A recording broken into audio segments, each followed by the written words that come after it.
All right, today we're going to be making some adjustments to my extreme counterbalance setup. We're going to be talking about what I'm changing and why I have to make those changes.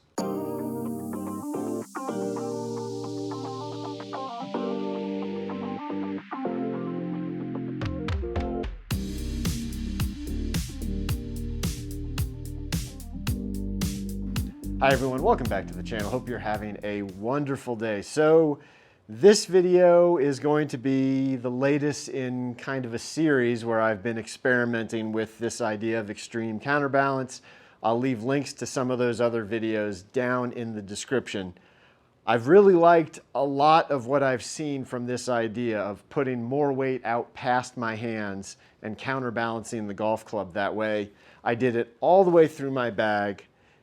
Hit a lot of good shots with it that way, but unfortunately there has been an unforeseen side effect or consequence of that, and it has come in the way of pain. I don't know if you've noticed, but in my last few videos, at least the last 2 or 3, you may have noticed that I have not been swinging any golf clubs, hitting any balls on video, and that is because I have been dealing with some shoulder pain issues. Now, I can't say definitively that it is the extreme counterbalance setup that is causing or that caused the pain that I've been dealing with. It could, I was initially thinking, oh, it was just I had hit a lot of golf balls and played some golf. Maybe it was how I was sleeping. Maybe it was, I don't know, just getting older.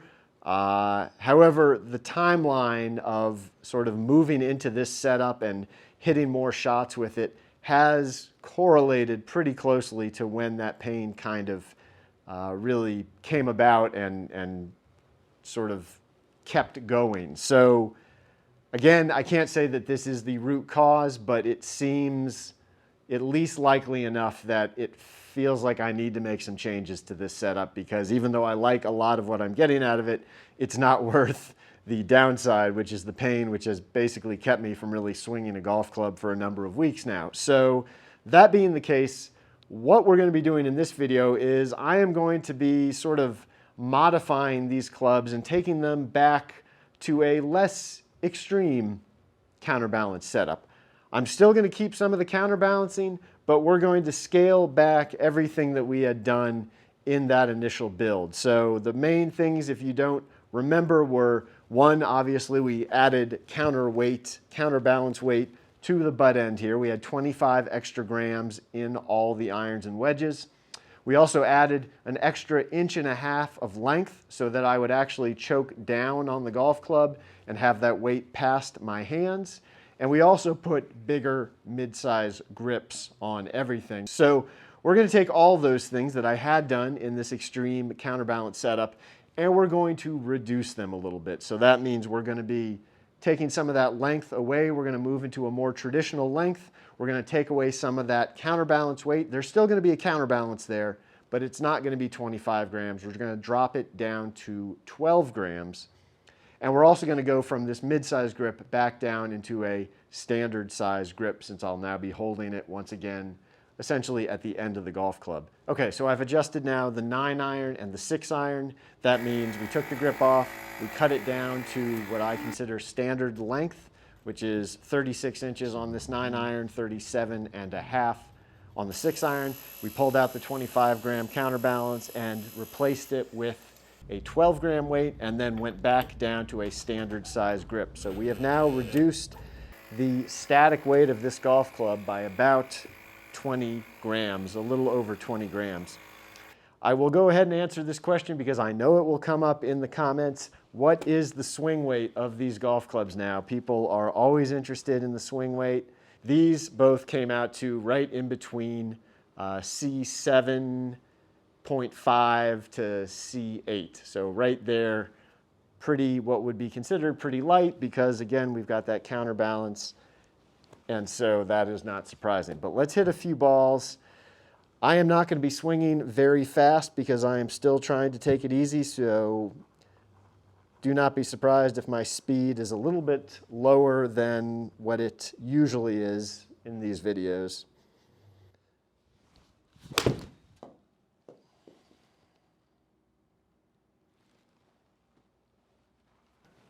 Didn't feel bad. Pulled it just a little bit, but nothing terrible there. I can definitely tell a difference in the weight when I start swinging it back and through.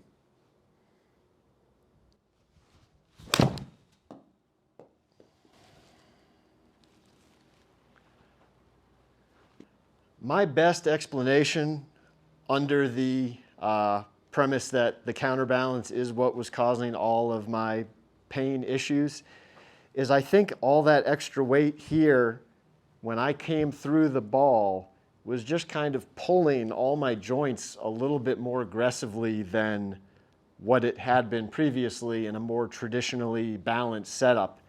And something about that was kind of pulling the muscles, pulling the joint, and leading eventually to where it just became very painful.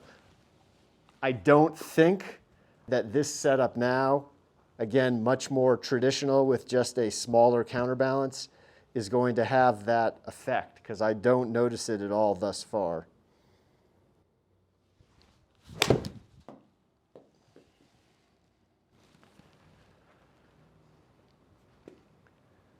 Everybody is a little bit left, but I'm not overly concerned about that right now. Again, coming from the setup that I have been in, there's going to obviously be some time where I need to make some adjustments.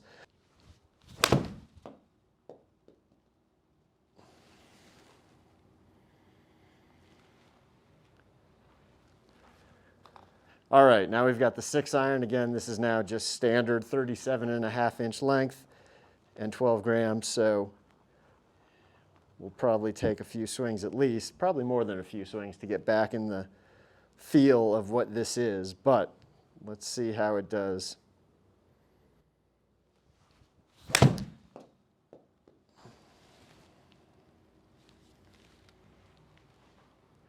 Again, a little bit left, but it was hit solidly. I don't mind any of that. And it does feel much lighter overall without that extra weight, specifically when I get to this part of the swing. Once my hands move to about here, I don't feel that kind of pulling where I think before the weight was just kind of pulling everything that direction. I don't get that so much now. Now again, I'm not swinging at full speed, so we'll have to kind of ease back into this and see how that goes. But at least initially, I don't notice that sensation that I think is very likely the root of the problem.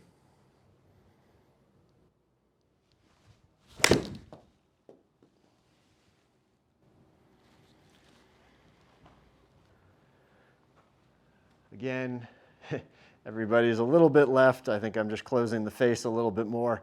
Probably a combination of one, the overall sort of balance of the club, and two, just the grip being smaller means my hands are a little bit quicker right now through it, whereas with that bigger grip, they had sort of slowed down a little bit.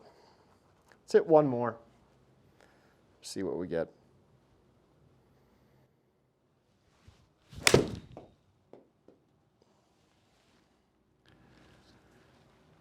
Kept my hands a little bit quieter that time and kept it out to the right.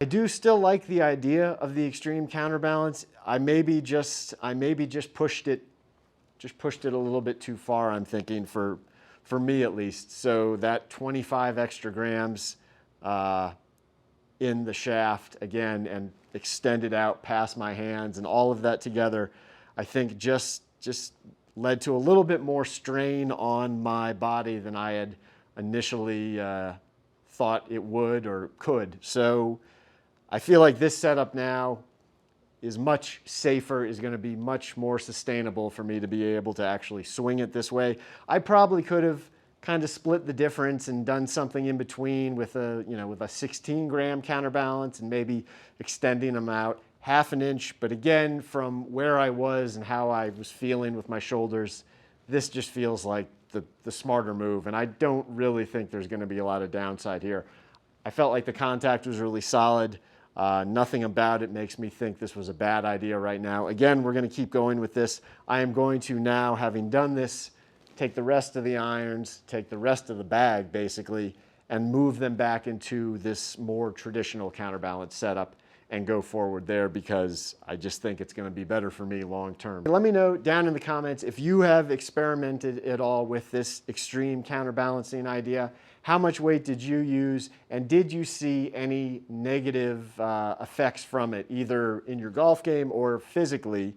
I think it's just helpful to see if, am I the one-off case here, or is this more prevalent? So let me know, let everybody know down in the comments if you did run into any sort of issues and how much weight you were using when you were playing around with this more extreme counterbalance idea. And if you're just using a more traditional counterbalance idea, definitely want to hear from you as well. Let me know how much weight you used, how the ball striking was, any negative effects on your body, and just, again, helping everybody to have a better, more well-rounded picture of what this counterbalance idea can do, and maybe any sort of negative effects that you should also look out for if you do go this direction. Hey, if you enjoyed this video, please go down below, like, comment, subscribe to the channel, hit the bell icon so you'll be alerted when I post new videos. If you're interested in a fitting, in a custom build, in a repair, all my contact information is down below, and I will see you next time on the next video.